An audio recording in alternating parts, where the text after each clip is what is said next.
నా ప్రశ్న ఏంటంటే, ఈ 8 సంవత్సరాల నుంచి నా మధ్యన మా అన్నయ్య మధ్యన మాటలు తగ్గి అయిపోయినాయి.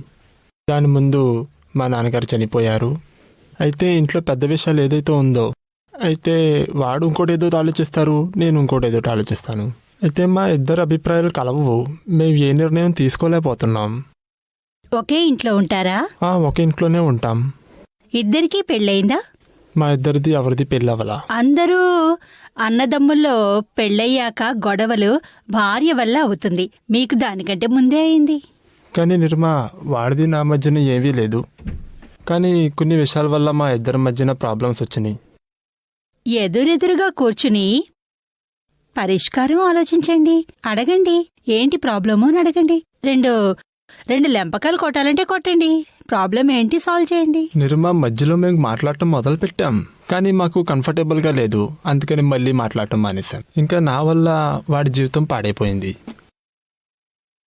అలా మీ చేత్తో ఏదైనా జరిగిందా? ఏంటంటే ఏమైందంటే, నేను వాడు ఇద్దరూ కలిసి ఒకే కొట్లో పనిచేయలేము. అందుకని మా అంకుల్ మమ్మల్ని ఇద్దరిని అక్కడ కూర్చోబెట్టేశారు. అయితే ముందు వాడు నన్ను తీశాడు.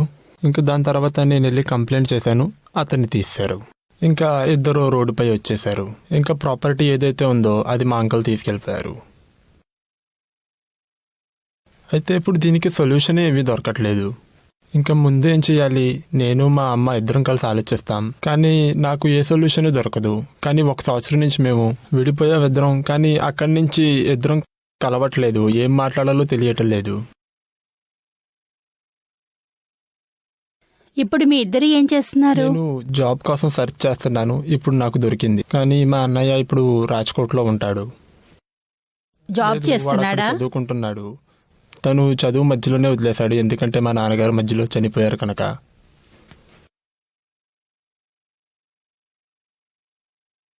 ఓ పని చెయ్యి, ప్రతిక్రమణ మీరే స్వయంగా చేయండి. మీ అంకుల్ మీరే చేయండి, తమ్ముడి కోసం మీరే చేయండి, ప్రతిక్రమణ చేయండి. మనసులో పశ్చాత్తాపం చెంది వారి మనసులో పరమాత్మని క్షమాపణలు కోరండి. ఇక ఏ తప్పు చేసినా మీరు పశ్చాత్తాపం చెందండి. మీకు, మీ తమ్ముడికి, మీ అంకుల్కి ఎవరికైనా మీ వల్ల దుఃఖం కలిగితే మనస్ఫూర్తిగా పశ్చాత్తాపం చెందండి. కూర్చుని గంటలు గంటలు కూర్చుని క్షమాపణలు కోరండి. ఇదంతా అయ్యాక మీకు లోపల నుండి అనిపిస్తుంది, ఇప్పుడు నేను పూర్తిగా పశ్చాత్తాపం చెందాను అని. అప్పుడు వారితో కూర్చుని మాట్లాడండి. నేను ప్రతిక్రమణ చేద్దామని అనుకుంటాను, కానీ తను నెగిటివ్గానే మాట్లాడతాడు. నేను తనతో 3 సంవత్సరాలు పనిచేశాను, కానీ నాకేమనిపిస్తుందంటే నేను 30 సంవత్సరాలు పనిచేశానని. కాదు, ప్రతిక్రమణకి అర్థం అది కాదు. నెగటివ్ చూడ్డం కాదు. ప్రతిక్రమణలో మన తప్పుల్ని మాత్రమే చూసుకోవాలి, ఎదుటివారిది కాదు. ఎప్పటి వరకు నీ తప్పులను చూడవో అప్పటి వరకు నువ్వు ప్రతిక్రమణ చేయలేవు. ఎదుటివారి తప్పుని మాత్రమూ చూడకు. 100% మాని. మీరు మీ వల్ల మాత్రం దుఃఖం కలిగినా ఇక మీరు 100% నేరస్తులు. ఆ నేరంలో నుండి బయటపడటానికి మీకు ప్రతిక్రమణ హృదయం నుండి పశ్చాత్తాపం చెందాలి. లేకపోతే ఆ దుఃఖం వైబ్రేషన్స్ అలా వస్తూనే ఉంటాయి. అవును నిర్మా, నేను రాత్రికి కూడా చాలా ఇబ్బందిగా ఉంటుంది. ఎప్పుడెప్పుడు ఆ ఆలోచనలన్నీ నాకు రాత్రి గుర్తుకొస్తాయి. 2-3 గంటల వరకు గుర్తొస్తాయి. ఈ ఆలోచనలో పడే కంటే 2-3 గంటల వరకు దానికి ప్రతిక్రమణ చెయ్యాలి. విచారించందే బదులు నిర్మా, నన్ను ఆశీర్వదించండి. తప్పకుండా నా ఆశీర్వాదం ఉంది. సండేకి జ్ఞానం తీసుకోవడానికి నిర్ణయించుకో.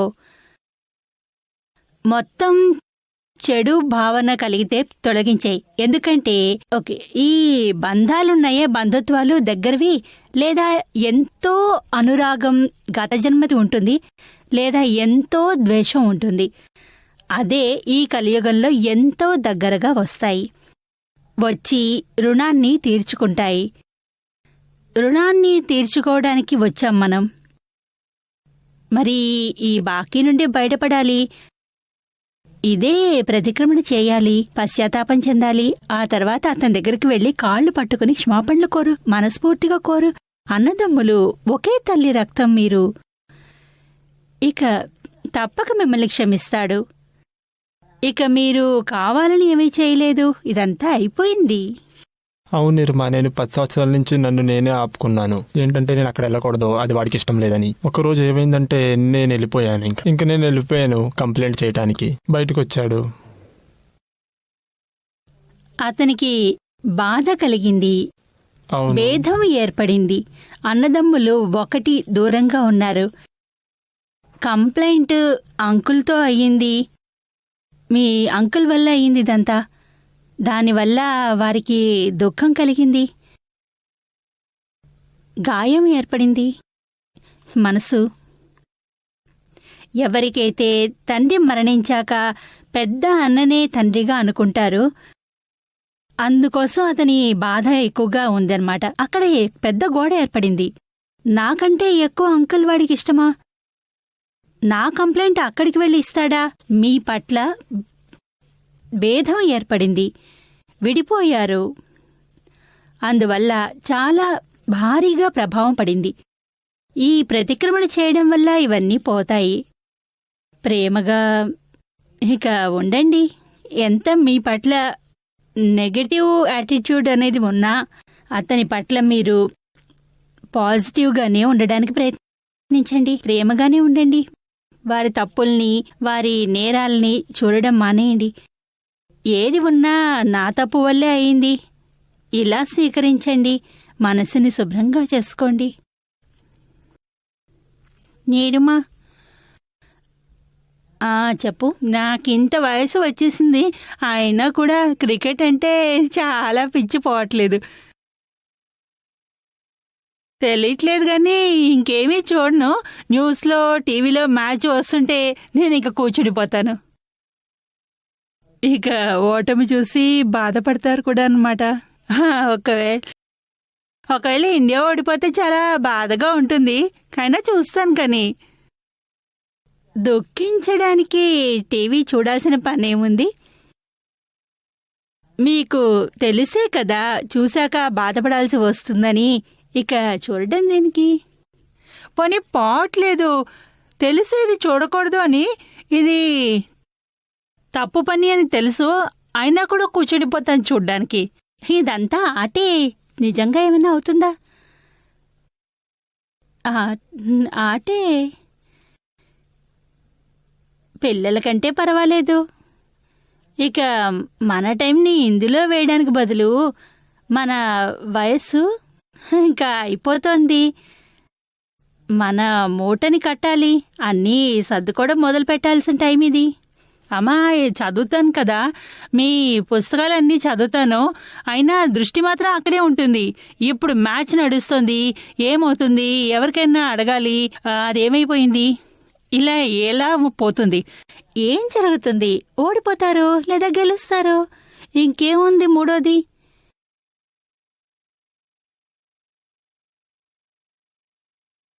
మొత్తం 22 మంది ఆటగాళ్ళుంటారు. ఈ 22 మంది నిజమా ఏంటి? ఆడేవారికి ఆనందం, తినేవాళ్ళకి కడుపు నిండుతుంది, చూసేవాడికేంటి? ఆడేవారికి ఆనందం వస్తుంది, చూసేవారికి ఏమొస్తుంది? అంతా మూర్ఖులే. Waste of time. ఎంత టైం పోతోంది, పనిపాటల్లో ఎంత బ్రేక్ వస్తుంది, ఏమీ లాభం లేదు. ఇలా ఎంత నడుస్తుంది, ఎంతలా నడుస్తుంది, దీనికి ఎండే లేదు. Waste of time, waste of energy, waste of money. ఈ డబ్బుతో ఎంత కన్స్ట్రక్షన్ పని అవుతుంది? ఇక తెలిసిందే, ఇండియా గెలిచిందంటే చాలా సంతోషంగా ఉంటుంది. ఎక్కడ గెలుస్తుంది? సంతోషం కోసం అసలు జోటెక్కడుంది? దుఃఖం చెందడానికి ముందు నుండే రిజల్ట్ తీసుకుని ఉన్నారు. టీవీని ఆపేసి పడుకోండి. ఎందుకు టైం వేస్ట్ చేసుకోవడం? మీ టైము, మీ వయసు అయిపోతుంది. ధ్యానంలో చక్కగా మంచి మంచి శాస్త్రాలు చదవండి, మంచి పుస్తకాలు చదవండి. అవి చేస్తాను, కానీ ధ్యాస పేపర్లో కూడా అన్నీ చూస్తాను. అందరు రాసినవి అవి చదువుతాను, ఎవరి గురించి ఏం రాశారు అని అన్నీ చదువుతాను. ఇక 4-5 పేపర్లు తీసుకుంటాను. అందరూ ఆశ్చర్యపోతారు అంతేం చేస్తావని. అందులోనూ టైం వేస్ట్ అవుతుంది. దీని నుండి ముక్తి పొందడానికి ఏం చేయాలి? ఎంత సుఖంలో నుండి ప్రియమైనది ఉంటుందంటే బయట ఉన్నది పనికిరానిది. ఇందులో ఇంకేమీ లేదు, దుఃఖమే. ఎమోషనల్ చేస్తుంది. న్యూస్, క్రికెట్ అన్నీ ఎమోషనల్ చేస్తాయి. ఈ ఎమోషనల్లోనే మనం సంతోషాన్ని చూసుకుంటున్నాము, కానీ ఎమోషనల్గా చేసి మిమ్మల్ని పాడు చేస్తున్నాయి. ఎక్సైట్ అవుతున్నారు, ఓడిపోవడం, సిక్సర్ కొట్టడం, ఇవన్నీ లాభం ఏముంది ఇందులో? అసలు మన ఒడిలో ఏం పడుతోంది? కేవలం ఎంటర్టైన్మెంట్. ఇవన్నీ నాకు తెలుసు, కానీ ఇలా ఉంటుంది. ఎంత అవసరమో అంతే చెయ్యాలి, అంతకంటే ఎక్కువ వెళ్ళకూడదు. లోపల ఎంటర్టైన్మెంట్ దొరక్కపోతే వెతకాలి. ఎవరికైతే లోపల దొరికిందో వారు బయట వెతకాల్సిన అవసరమే లేదు. నిజానికి ఇక బయట అంటూ ఏమీ దొరకనే కూడా దొరకదు. ఎమోషనల్ అయ్యి ఇంకా బాధపడతారు. లాభం లేదు, లాభం లేదు అంటూ. ప్రతిక్రమణ చెయ్యి, శక్తిని అడుగు. కమల్ జైన్. తాతగారి వాక్యం ఏమిటంటే, నిజంగా ప్రపంచాన్ని గెలవాల్సిన పని లేదు, ఇంట్లో చాలు. కృప ఉంచి ఈ వాక్యానికి అర్థం చెప్పండి. మొత్తం ప్రపంచాన్ని గెలవాల్సిన పని లేదు, మొత్తం ప్రపంచం గెలిచే ఉంది. ఇంట్లో వాళ్ళని గెలవాల్సిన అవసరం ఉంది. ఎందుకంటే మనకి ప్రాబ్లం ఎక్కడ ఉంది? ఎవరెవరితో ఉంటుంది? ఇంట్లో వాళ్ళతో ఉంటుంది, ప్రపంచంతో అవ్వదు. బయట ప్రపంచంతో మనము చాలా చక్కగానే ఉంటాము. అక్కడ మన ప్రతాపాన్ని చూపము. ఇంట్లోనే ప్రతాపం అంతా బయటపడుతుంది. ఓసారి కోపం, ఓసారి మోహం, వివిధ రకాల రంగులని చూపుతూ ఉంటాం ఇంట్లో. బయట ఇదే రకంగా రంగు ఉంటుంది. ఇక ఇంట్లో వాళ్లతో రాగద్వేషాలు లేకుండా ప్రేమతో ఉంటామో వారితో మనకు ఇక ఎటువంటి ఏ ద్వేషము రాకుండా ప్రేమతో వ్యవహారాలు చూసుకోవాలి, జాగ్రత్తగా చేసుకోవాలి. ఇక మొత్తం ప్రపంచం గెలిచినట్లే. నిర్మా, ఇప్పుడు మీరు అన్నారు విమ్లా గారి క్రికెట్ ఆటపై వ్యామోహం గురించి తగ్గించుకోమని. మరి ఏ సమస్యనైనా ఎలా ఎలా డివాల్యుయేట్ చేయాలి? దాని ప్రాసెస్ అంటూ ఏముంటుంది? దాంతో ఇందులో సంతోషం, దుఃఖంలో పడి మీ ఆత్మానందాన్ని పోగొట్టుకుంటున్నారు కదా. అది తెలియట్లేదు. ఆత్మ ఆనందం ఎమోషనల్ అవుతుంటే తెలుస్తుంది. ఓడిపోతే బాధ ఉంటుంది, అది అక్కర్లేదు అని దుఃఖించడం ఎందుకు? మీరే స్వయంగా. అది నిజమే. ఎమోషనల్ అయ్యి ఎక్సైట్ అయితే ఇక మీరు మీ సంతోషాన్ని మిస్ అయినట్టే కదా. అది సుఖ సంతోషాలు రెండు నావే కదా. అయితే ఆ సమయంలో లీనమైపోతారు. ఆ సమయంలో మీరు అవేర్నెస్ ఉండదు. తెలీదు ఇదంతా నిజం కాదు అని. నాటకం అని ఎక్కడుంటుంది? ఆడేవారికి తెలుసు ఇదంతా నాటకమని. రక్ష, ఉమేష్ భాయ్. నా భర్త ఇప్పుడు మలేషియాలో ఉన్నారు. వెనక్కి వచ్చేస్తానని అంటున్నారు. ఎంతో ఖర్చు చేసి అక్కడికి పంపాము. మేము ఆయన అక్కడే ఉండాలని కోరుకుంటున్నాము. మరి ఏం చెయ్యాలి? ఇక్కడ పరిస్థితులు సెట్ కావట్లేదు, అందుకే ఛాన్స్ తీసుకున్నారు. ఎంత సమయమైంది అక్కడికి వెళ్ళి? 1 నెల అయింది. ఎన్నో విషయాలు సెట్ కావట్లేదు. మేము సింగపూర్ వెళ్ళాము. అక్కడ ఇక్కడి నుంచి 7-8 మంది వెళ్ళాము. అక్కడికి వాళ్ళు పిలిచారు. ఇక్కడి వాళ్ళం అక్కడ సెట్ కాలేకపోయాము. అక్కడి నుండి తీసుకెళ్లే ఏజెంటు పెద్ద పెద్ద పెద్ద ఆకాశంలో తారలను చూపించేశాడు. వెళ్ళాక లేబర్ వర్క్ చేయించాడు. అది మన వల్ల కాదు. లేదు, ఇక్కడ చెప్పారు లేబర్ వర్క్ కోసమే అని. అలా చెప్పే తీసుకెళ్లారు. వారితో ఉన్న 7-8 మంది ఉన్నారు. వాళ్ళున్నారు. ఈయనే వెనక్కి వచ్చేస్తానంటున్నారు. అక్కడి లేబర్ వర్క్ చేయడం కాస్త అంత సులువైన పని కాదు. ఇక్కడిలా కాదు. బహుశా కావట్లేదేమో. మీరు వివరించి చెప్పి సమయం ఎలాగోలా నెట్టుకోమని చెప్పండి. కాస్త టైం గడిస్తే సెట్ అవుతుంది కూడా. జీవితంలో తప్పులు జరుగుతూనే ఉంటాయి. దాంతో బయటపడే మార్గాన్ని చూడాలి.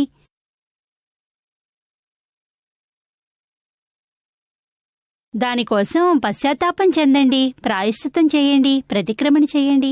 వ్యక్తి వల్ల ఏదైనా జరిగితే వారి దగ్గరికి వెళ్ళి వాళ్ళని క్షమించమనండి. అలా కాకపోతే మనసులోనే అనుకోండి. ఎన్నోసార్లు అడుగుతూ ఉండాలి. మళ్ళీ మళ్ళీ అడగాలి. అన్ని తప్పులు ఇక కడుక్కుపోతాయి. హర్షద్ భాయ్ షా, నాకు అహ్మదాబాద్కు ట్రాన్స్ఫర్ అయింది. నాకు డిప్రెషన్ వచ్చింది. హర్షద్ భాయ్, అహ్మదాబాద్ పొరపాటున వచ్చాను. మొడాసాలో నాకు శాంతి ఉంది. 8 నెలల నుండి ఇలాగే ఉంది. వాతావరణం సరిగ్గా లేదు. దయ ఉంచి మార్గదర్శనం చేయండి.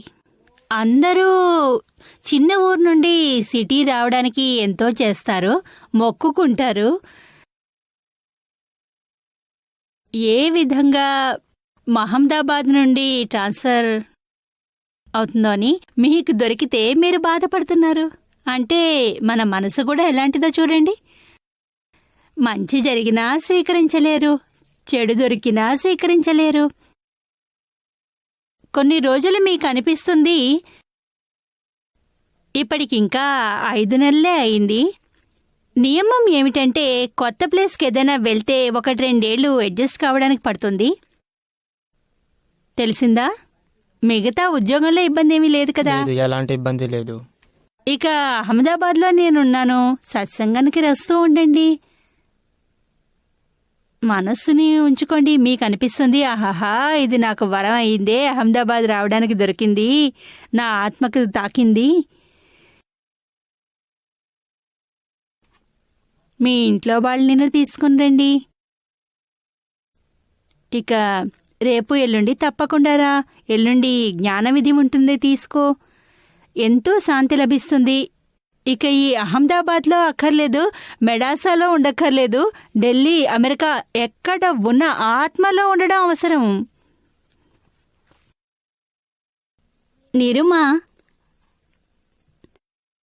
నిరుమా, మైత్రి శబ్దానికి అర్థం సరైనది ఏమిటి?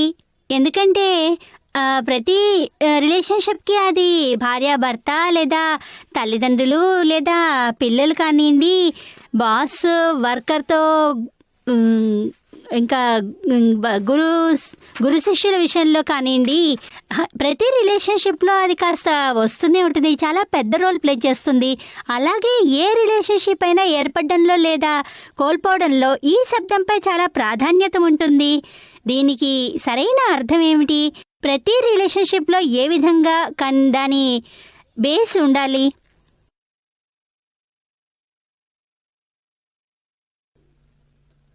మైత్రి ఎలాంటిదంటే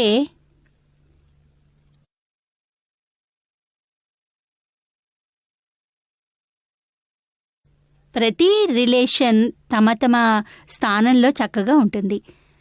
హస్బెండ్ వైఫ్ రిలేషన్లో దానిలో ఉన్న స్పెషాలిటీ దానికి ఉంది. స్పెషల్ తల్లిదండ్రులు పిల్లలకు కూడా స్పెషాలిటీ ఉంటుంది. బాసు వర్కర్కు స్పెషాలిటీ ఉంటుంది. కానీ ఈ రిలేషన్స్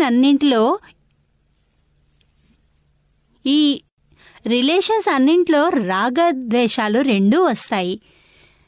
ఇక మైత్రి ఎలాంటిదంటే రెండింటినీ ప్రేమతో కట్టేస్తుంది. ఇక అడ్జస్ట్మెంట్ చేసుకోవడాన్ని నేర్పుతుంది.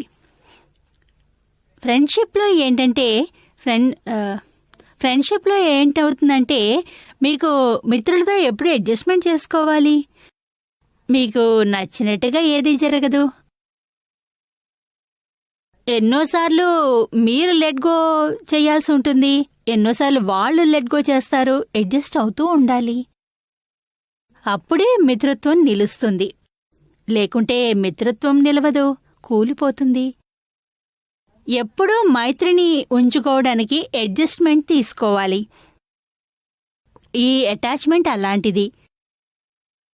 ఇక మైత్రి ఎలాంటి రిలేషన్ అంటే కొంచెం రుణానుబంధం, అంటే బ్లడ్ రిలేషన్, హస్బెండ్ వైఫ్ అంటే రిలేషన్లో కూడా ఉండదు. సమాజంలో ఫ్యామిలీతో కట్టుబడి ఉండడం ఈ రిలేషన్ కాదు. అంత రాగద్వేషాలు ఉండవు. ఇక సమాజంతో కుటుంబంతో కట్టుబడ్డ రిలేషన్స్, అక్కడ రాగద్వేషాలు చాలా ఉంటాయి. ఒకరి పట్ల ఒకరు హక్కుని చూపుకుంటారు. ఒకరి పట్ల ఎన్ని మంచి విషయాలు, చెడు విషయాలు జరుగుతూ ఉంటాయి ఒకరితో ఒకరికి. ఇవన్నీ మైత్రిలో రావు. చివరికి గురు శిష్యులు శ్రద్ధాభక్తులంటారే, అక్కడ దాస్య, సఖాభక్తి అంటారు కదా.